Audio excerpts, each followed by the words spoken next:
참된 위로, 참된 위로가 무엇인가? 오늘 그 주제를 갖고 말씀 나누겠습니다. 오늘 본문 계시록 2장 7절에는 귀 있는 자들은 성령이 하시는 말씀을 들을지어다 이렇게 말씀합니다. 여기서 귀가 있다라고 하는 것은 우리가 조금 깊이 생각해야 되는데, 그냥 뭐 귀가 없는 사람은 없잖아요. 다 귀가 있죠. 그러니까 귀가 있는 자라고 하는 말은 그냥 귀가 진짜 있냐 이 얘기를 하는 것이 아니고, 순종하며 들을 수 있느냐, 들을 수 있는 그 들을 귀가 있는 자, 이걸 말하는 거예요. 받을 수 있느냐, 말씀 받을 수 있느냐, 이거 말하는 것입니다. 하나님의 말씀을 들을 수 있는 실력이 있느냐, 이걸 묻는 것입니다. 그래서 그 실력이 있는 사람, 하나님 말씀을 듣고 순종하려고 하는 사람, 그 사람들은 들으라는 것입니다. 그죠? 그러니까 여러분, 옛날 판소리 하시는 분들은 이런 이야기들을 줄곧 여러분도 많이 들어보셨죠? 귀명창이 있어야 소리명창도 있다, 이런 말씀을 많이 했었습니다. 뭔 얘기입니까? 아무리 득음한 그 소리명창이, 그죠? 뭐 예전에 막 우리 제 어릴 때 기억나요. 사극 같은 거 이렇게 보면 소리 하시는 분들이 폭포수 같은 데 올라가서 막 그 이 손바닥으로 바위를 때려가면서 목에서 피가 터지도록 그 소리를 하는데, 그 득음이라 그러더라고요. 그 득음을 할 때까지 막 하는데, 여러분 득음을 하면요, 저 멀리서 스승이 그 연습하는 제자를 가르칩니다. 득음을 해야 되는데, 그 득음은 뭐 큰 소리를 내는 게 득음도 아니고, 뭐냐면 여러분 참 놀라운 그런 일인데, 그 폭포수에서 어허 할 때 여러분 폭포 소리가 너무 크잖아요. 그러니까 아무리 해도 안 들립니다, 사람 소리가.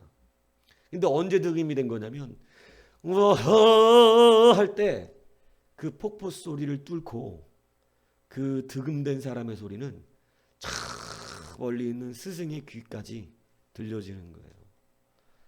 놀랍죠. 그걸 득음이라 그래요. 그래서 그 소리가 딱 되면 옛날 소리꾼들이 뭐 막 여기저기 동네 다니면서 소리를 하거든요. 그러면 요즘 뭐 그런 좀, 요즘 현대에도 이런 판소리 하시는 분들이 노래를 하잖아요. 굉장히 제가 어릴 땐 사실 판소리, 가요, 우리 그 전통 가요, 뭐 뽕짝, 뭐 그다음에 클래식, 저 별로 안 좋아했어요. 예. 왜 안 좋아하는 거예요? 몰라요, 그게 좋은지를. 여러분, 아무리 득음한 소리 명창, 이 득음 아무나 하는 거 아니잖아요. 이 소리 명창이 멋진 소리꾼이 소리를 해내도, 여러분 그 가치, 그게 정말로 득음된 소리라고 하는 것을 들을 수 있는 귀명창, 야, 끝내준다. 아니 득음한 소리로다, 이걸 들을 수 있는 사람이 없고 그냥 노래인가 보다 이렇게 생각한다면, 그는 아무리 득음한 사람이 노래를 해도 그 노래는 위대한 노래가 될 수가 없다는 거죠. 오늘 본문이 우리 가운데 말씀하는 게 그겁니다. 귀 있는 자는 들을지어다. 여러분, 하나님의 말씀이, 여러분 들을 수 있는 실력 있는 사람, 그 말씀을 따라 순종할 수 있는 사람, 그 들을 귀가 있는 사람이 아니면 하나님의 말씀의 능력은 여러분 우리의 삶 가운데 실현되지 않습니다. 그래서 예수님께서 고향에 가서 말씀을 전하셨는데, 고향 사람들이 예수님을 안 믿잖아요.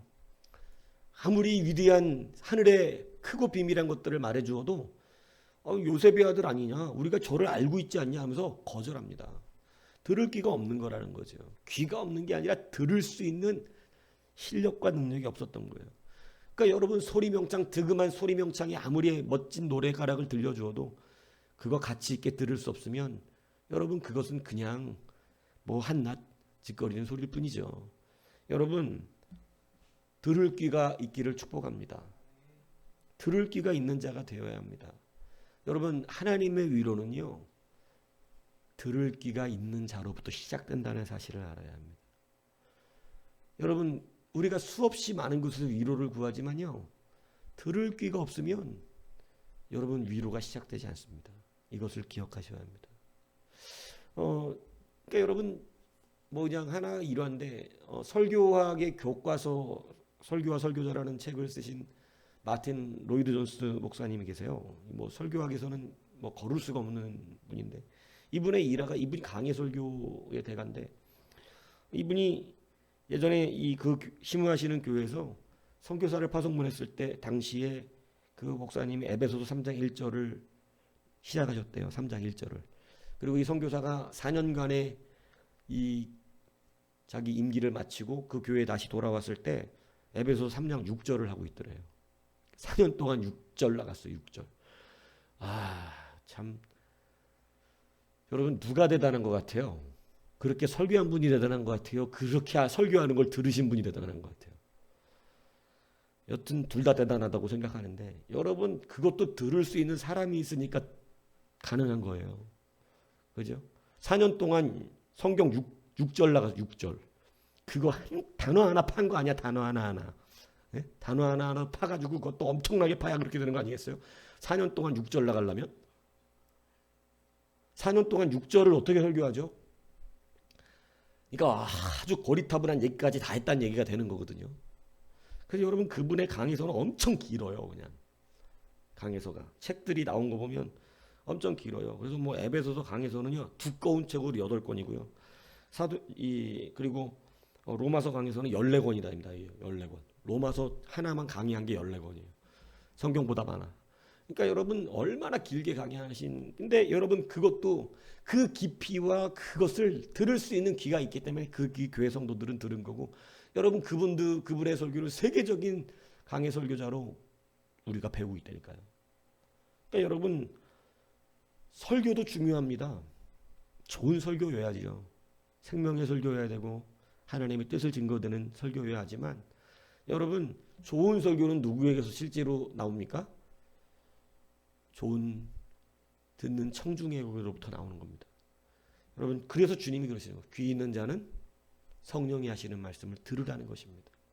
들을 수 있는 자가 들어야 한다는 것입니다. 여러분 하나님의 말씀을 듣는 귀를 여십시오. 하나님의 말씀을 순종할 수 있는 마음을 가지십시오. 거기에서 여러분 오늘 본문은 놀라운 위로가 시작됨을 말하는데 오늘 이렇게 말하는 것입니다. 내가 하나님 낙원에 있는 생명나무의 열매를 주어 먹게 하리라. 그런데 이기는 그에게는 이라고 이렇게 말씀하고 있어요. 여러분 이기는 자에게 하나님은 생명나무의 열매를 먹을 수 있도록 위로해 주시겠다는 거죠. 여러분 이 말씀을 잘 기억하셔야 됩니다. 프랑스 북부의 박물관에 가면 여러분 정복자 윌리엄 1세 프랑스 왕이죠. 이 사람은 정복 전쟁에 굉장히 이렇게 많은 승리한 정복자로서 알려져 있지 않습니까? 이 윌리엄 1세의 그림이 그려져 있습니다. 저도 프랑스의 루브르 박물관을 가서 엄청난 많은 명화들을 봤어요. 근데 그 그림이 어떻게 그렇게 되어 있냐면 윌리엄 1세가 자기 군사들에게 막 어느 한 지점을 향해서 막 돌격 앞으로 가서 차지하라라는 어떤 그런 포지션에 그런 모양에 막 가서 전투를 해라. 막 사람들이 막 쓰러져 있고 죽어 있는 사람도 있고 피도 막 이렇게 있고 그런데 이 자기의 이 군사들에게 적진을 향해 돌진해 나가라라고 하는 명령하는 듯한 그런 그림이 있습니다. 여러분 그 그림의 제목이 뭘 것 같아요? 여러분 생각할 때 그 그림의 제목이 참 신비스러워요. 그 그림을 그려온 화가가 그 그림의 제목을 뭐라고 지었냐면 위로라고 적었습니다. 이건 상상이 안 가죠. 전쟁터 피비린내가 나는 그 전쟁터를 돌격해 나가라고 하는 듯한 표지선을 하고 있는 그 그림의 위로예요. 그게 위로라는 거예요. 신비스럽죠. 왜냐하면 그때 당시의 위로의 개념과 지금 우리가 받는 위로의 개념이 너무 달라서 그렇습니다. 윌리엄 1세가 그 그림이 그려졌던 당시의 시대는요. 막 영국에서 성경이 처음으로 막 기록되고 있었던 시절이에요. 그리고 유럽 사회는 기독교 사회잖아요. 그래서 여러분 유럽이 쓰는 단어는 다 기독교적인 단어입니다. 그런데 그렇기 때문에 위로라는 단어는 기독교적인 단어예요. 그런데 그 유럽의 기독교 국가, 기독교들이 갖고 있는 그 상태에서 그들이 처음 성경이 보급되던 그 시대의 위로라고 하는 것을 그 그림을 보면 이게 위로다라고 하고 느낄 수 있었다는 거죠. 모든 사람이. 그러니까 지금 우리가 생각하는 위로하고 조금 다르기 때문에 그래요. 여러분 우리 한국 사회에 넘어오고 지금 우리의 사회에서 위로라고 하는 단어는 어떤 의미냐면 그냥 무슨 뭐 아프고 고통받고 깨지고 부서지고 무너진 사람한테 뭐 힘내 아마 이런 개념으로 우리는 위로로 생각하죠. 이건 여러분 원래 옛날 성경이 기록됐던 시절에 진짜 위로의 개념하고 달라요. 오늘 제가 본문을 보세요. 주님께서 계시록에 보면 교회들마다 이렇게 내가 너희에게 이렇게 해줄게 이렇게 해줄게 이렇게 해줄게 이야기하시잖아요. 그죠? 여러분 예수님의 팔복에도 이렇게 해줄게 이렇게 해줄게 이렇게 해줄게 얘기가 나오잖아요. 그거 다 위로에 관련된 말씀입니다. 위로해 주겠다는 얘기예요. 그런데 오늘 본문 보세요. 내가 너 위로하겠다는 거예요. 하나님의 낙원에 있는 생명나무 열매 먹어 주게 하겠다. 보상하겠다. 위로해 주겠다. 이런 거예요. 11절도 한번 보세요. 둘째 사망의 해를 받지 않게 하리라. 교회마다 다 그 약속을 하세요. 위로의 약속이에요. 그죠? 그런데 여러분 그 앞에마다 똑같이 써져 있는 말이 뭡니까? 어떻게 하는 자에게? 이기는 그에게. 11절도 보세요. 어떤 자에게? 이기는 그에게. 여러분 성경이 원래 위로하는 자에게 독촉하는 게 있어요. 어떻게 하라는 거예요? 이기라는 거예요. 우리는 성령을 위로의 영이라고 이렇게 기록한 성경 구조를 보셨습니다. 여러분 성령이 왜 위로의 영이라고 말하는 줄 아세요? 여러분 죄 짓고 무너지고 깨진 사람한테 와가지고 괜찮아 이렇게 해줘서 위로의 영이 아니에요. 여러분 성령이 우리와 함께 하시면 위로의 영이 되시는데 여러분 한번 생각해 보세요. 성령의 능력이 우리를 패배하게 할까요? 여러분 성령이 여러분과 함께 진행해 나가시는데 여러분 패배하겠습니까? 그럴 리 없죠. 성령이 우리 가운데 위로의 영이라고 하시는 말은 뭐냐면 우리로 하여금 어떻게 하시겠다는 거예요. 승리하게 하고 이기게 하셔서 오늘 약속되어 있는 이기는 그 사람이 받을 수 있는 그 놀라운 하나님의 위로를 어떻게 하겠다는 거예요. 누릴 수 있도록 역사해 주시겠다는 거예요. 그래서 여러분 옛날 유럽이 기독교의 세계관을 가지고 있었던 그 시절에 여러분 이 윌리엄 왕이 저 고지를 차지하라. 이것을 그 시대 사람들은 이겨라. 승리하라. 반드시 그것을 이긴 뒤에 뭐를 얻으라는 거예요? 진짜 위로를 받으라는 거예요. 성경이 말하는 위로는요. 패배한 자에게 돌이킬 수 없는 이 립 서비스를 위로라 그러지 않아요. 무슨 얘기인지 이해가십니까? 근데 여러분 너무 낮은 수준의 우리가 지금 낮은 수준의 위로들을 구하고 있죠. 그죠? 패배한 자에게 립 서비스 해주는 걸 구하고 있죠. 여러분 그 립 서비스 아무 도움 안 돼요, 솔직히. 뭐가 도움이 되겠어요? 솔직히 위로가 됩니까? 여러분 패배 다 망가져갖고 길바닥에 나앉은 사람에게 힘내 이러면 힘이 나냐고요. 힘 안 나요. 그건 위로가 아니에요. 말이지. 근데 오늘 성경이 성령님은 우리의 위로의 영이세요. 성령님은 어떤 위로의 영이냐면 우리와 함께 하시는 성령님은 우리를 어떻게 성령님이 함께 하시는데 패배하겠냐고요. 반드시 승리합니다.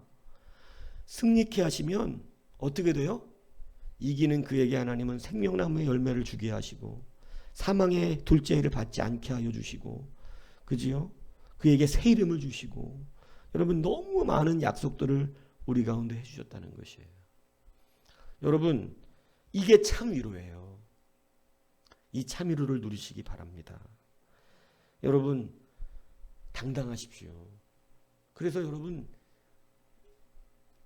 출애굽 1세대가 가나안 땅 들어가라 그랬더니 거기는 우리를 삼키는 땅이요. 거기는 우리가 광야에서 죽게 생겼다. 이렇게 막 마음이 상해갖고 괴로워가지고 막 울을 때 하나님 위로 안 하세요. 따뜻한 입을 안 덮어주세요. 우리가 생각하는 그런 사람들에게 힘내라, 괜찮다, 할 수 있다 이렇게 안 해주시고요. 하나님 진노하세요. 그리고 니들 말대로 될 것이다 그래요. 왜? 성령이 진행하시는 위로는 그 위로가 아니었기 때문에 그래요. 믿음을 받고 들어갔으면 그 땅이 누구 땅이 되는 거예요? 자기 땅 되는 거잖아요. 믿습니까? 여러분 우리 예수 믿는 사람입니다. 성령님이 함께 하시는 사람입니다.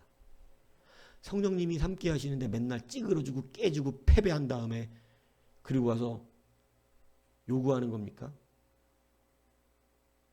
깨진 나를 위로하소서? 물론 그렇게 넘어진 자를 우리 아버지는 사랑하셔서 불쌍히 여기시고 구원해 주시고 이끌어 주십니다. 하지만 우리가 예수 믿고 그리스도의 성령의 능력을 받은 우리는 언제까지 그렇게 깨져갖고 깨진 나를 위로하소서 이렇게 하겠냐는 얘기죠. 그건 위로가 되는 게 아니잖아요. 여러분 이제는 성령님의 진행을 따라 함께 진행하십시오. 이기십시오. 생명나무의 실과를 주실 것이고 여러분 세상이 우리를 건들지 못하게 여러분들을 진짜로 위로하실 것입니다. 여러분 거지된 사람한테 배고프지 힘들겠다 이게 뭔 위로예요? 여러분 그 사람이 잘 돼가지고 부자가 돼야 위로 아니에요? 진짜 위로가 여기에 있습니다. 그래서 성령이 오늘 이렇게 말씀하십니다. 참 위로를 얻고 싶으냐? 귀 있는 자는 들을지어다. 아무리 하나님의 말씀이 능력을 이루는 말씀이라 그래도 귀가 닫혀 있으면 순종하기를 원치 않으면 그 말씀을 즐거워하지 않으면 듣지 않는다는 것입니다. 못 듣는다는 것. 듣지 않으니까 어떤 일이 벌어져요?